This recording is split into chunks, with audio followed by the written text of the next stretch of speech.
Minus এই ONA minus এখন গিয়ে তোমার এই কার্বনে যাকে বলা হয় বেনজাইন, এটা with oxide, phenyl with oxide, এর কি বলা হবে ফেনক্সাইড। আজকে আমরা স্টার্ট করব ডাউস প্রসেস, ঠিক আছে? তো এই ডাউস প্রসেস কি হয়, এটা হচ্ছে ফেনল বানানোর জন্য একটা প্রসেস। মানে এই প্রসেসে আমরা কি বানাই, আমরা বানাই ফেনল, ঠিক আছে? এবার ফেনল বানানোর জন্য আমাদের এখানে কাকে নিতে হয় না, যিনি ডাউ তিনি কাকে নিয়েছিলেন, তিনি নিয়েছিলেন বেনজিন তার সাথে Cl, ঠিক আছে? মানে এটা হচ্ছে ক্লোরোবেনজিন। এর সাথে উনি কাকে নিয়েছিলেন, এর সাথে উনি নিয়েছিলেন অ্যাকোয়াস NaOH। NaOH হচ্ছে একটা বেস, ঠিক? এর সাথে উনি নিয়েছিলেন হিট। কতটা হিট নিয়েছিলেন, অনেকটাই বেশি, 350 সেন্টিগ্রেড, মানে 623 কেলভিন। তার সাথে উনি নিয়েছিলেন প্রেসার 300 atm। আচ্ছা, এইসব হিট আর প্রেসার উনি কেন নিয়েছিলেন সেটা আমরা বলছি একটু পর। যখন উনি অ্যাকোয়াস NaOH দিয়েছেন, তারপর কি ঘটনা হচ্ছে না, এই যে Cl আছে, এই যে Cl, এই Clটা এখন রিপ্লেস হবে। স্বাভাবিক কথা, একটা কথা ভাবো সেন্স লাগিয়ে, এই Cl এর কি আছে, এই Cl এর কাছে আছে লোন পেয়ার। এই লোন পেয়ার যদি ওই Cl কার্বনকে দেয়, মানে যদি লোন পেয়ার কার্বনকে ও ডোনেট করে, তাহলে কি হবে, এই Cl আর এই কার্বন এদের মধ্যে একটা ডবল বন্ড ক্রিয়েট হবে, ঠিক না? কারণ লোন পেয়ার মানে দুটো ইলেকট্রন, তো দুটো ইলেকট্রন দেওয়া মানে একটা বন্ড ক্রিয়েট হবে। তো এই যে এই জিনিসটা হচ্ছে, এই লোন পেয়ারটা এখানে দেওয়ার জন্য এখানে আরেকটা বন্ড ক্রিয়েট হচ্ছে। এটা কিসের জন্য হচ্ছে না, এটা হচ্ছে রেজোনেন্সের জন্য। তো রেজোনেন্সের জন্য এখানে কার্বন আর Cl এর মধ্যে ডবল বন্ড ক্রিয়েট হচ্ছে। এবার একটা যদি ডবল বন্ড ক্রিয়েট হয়, তাকে ব্রেক করা অতটা ইজি না। তো তাকে যদি আমাদের ব্রেক করতে হয়, আমাদের হিট দিতে হবে, তার সাথে আমাদের প্রেসার দিতে হবে। তো হিট আর প্রেসার দেওয়া হচ্ছে কেন না, এই পার্শিয়াল ডবল বন্ড, পার্শিয়াল কেন বলা হচ্ছে, কারণ এই ডবল বন্ডটা প্রথমে ছিল না, লোন পেয়ার ডোনেশনের পর হয়েছে। এই পার্শিয়াল ডবল বন্ডটাকে ব্রেক করার জন্য আমাদের এখানে হিট আর প্রেসার দিতে হচ্ছে। এবার যখনই এই বন্ড ব্রেক হবে, মানে এখান থেকে Clটা বাইরে বেরোবে, তখন তো তার জায়গায় অন্য কেউ আসবে, ঠিক না? শুধু শুধু তো Cl বাইরে বেরোবে না, তো এর জায়গায় কে আসবে? দেখো, Cl হচ্ছে ইটসেলফ মাইনাস, Cl হচ্ছে ইটসেলফ নেগেটিভ। তো যদি একটা নেগেটিভ জিনিস বেরিয়ে যায়, তার জায়গায় একটা অন্য কিছু নেগেটিভ জিনিসকে আসতে হবে। এখানে তোমাদের কাছে কি আছে, NaOH। NaOH মানে কেমন, Na প্লাস আর OH, এটা মাইনাস। এই প্লাস মাইনাসের মধ্যে একটা আয়নিক বন্ড হয়, তারপর তৈরি হয় NaOH, এটা আমরা সবাই জানি। তো আয়নিক কম্পাউন্ডে প্লাস আর মাইনাস এদের মধ্যে কি কাজ করে, ইলেকট্রোস্ট্যাটিক ফোর্স অফ অ্যাট্রাকশন। তার মানে কি, এই প্লাস আর মাইনাস এদের মধ্যে ফোর্স অফ অ্যাট্রাকশন অনেকটাই বেশি। তো যদি আমি তোমাকে বলি যে তুমি NaOH কে ব্রেক ডাউন করো, তো NaOH কে আমরা ব্রেক ডাউন করবো কি হবে, তুমি বলতে পারো যে এটা NaOH ভেঙে Na প্লাস হলো, OH মাইনাস হলো, তাই তো? না, এটা হবে না।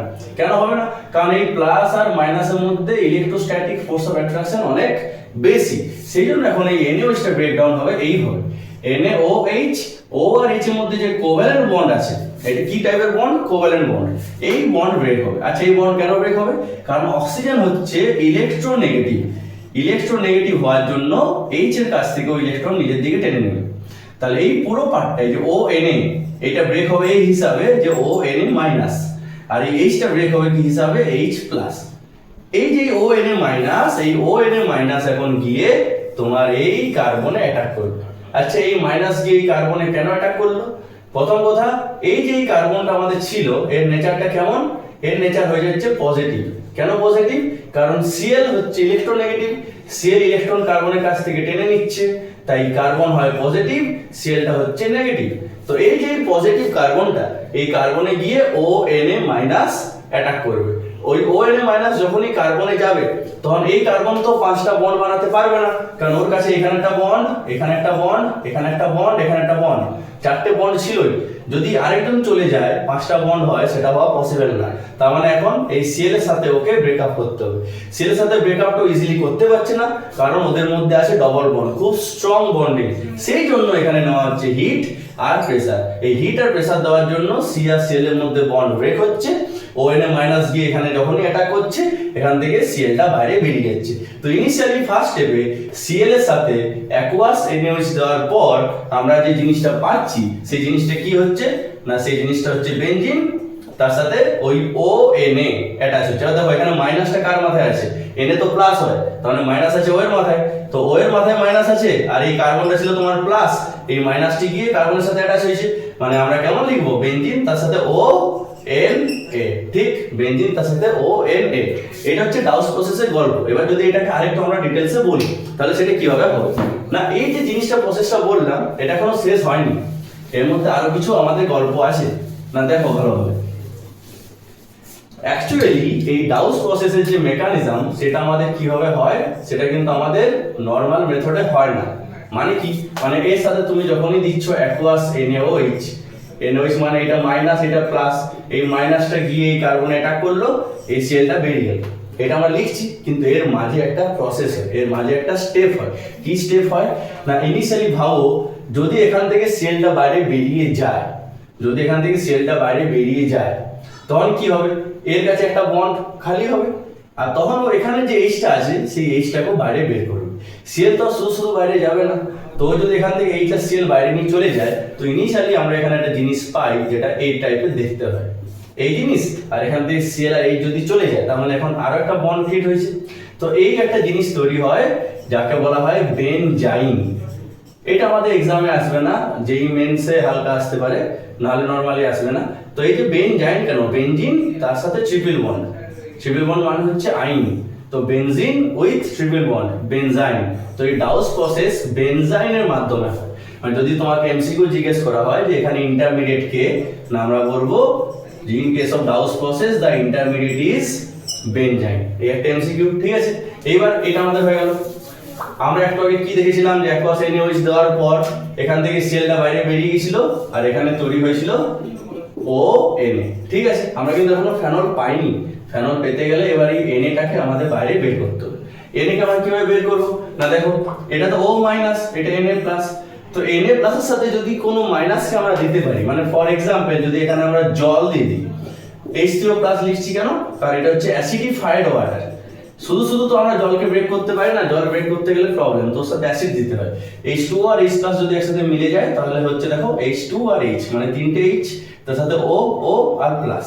এই H3O প্লাস যদি দেওয়া হয়, বা তোমাকে কোশ্চেনে লেখা থাকতে পারে ডাইলিউট অ্যাসিড, কারণ ডাইলিউট অ্যাসিড মানেও কি হচ্ছে, ডাইলিউট মানে অনেক জল আছে, আর অ্যাসিড মানে H+, কারণ H+ মানে অ্যাসিড, যে H+ দেয় তাকে অ্যাসিড বলা হয়। তো যদি ডাইলিউট অ্যাসিড লেখা থাকে কোশ্চেনে বা H2O প্লাস লেখা থাকে, মানে আমরা কি বুঝবো, আমরা জল দিচ্ছি।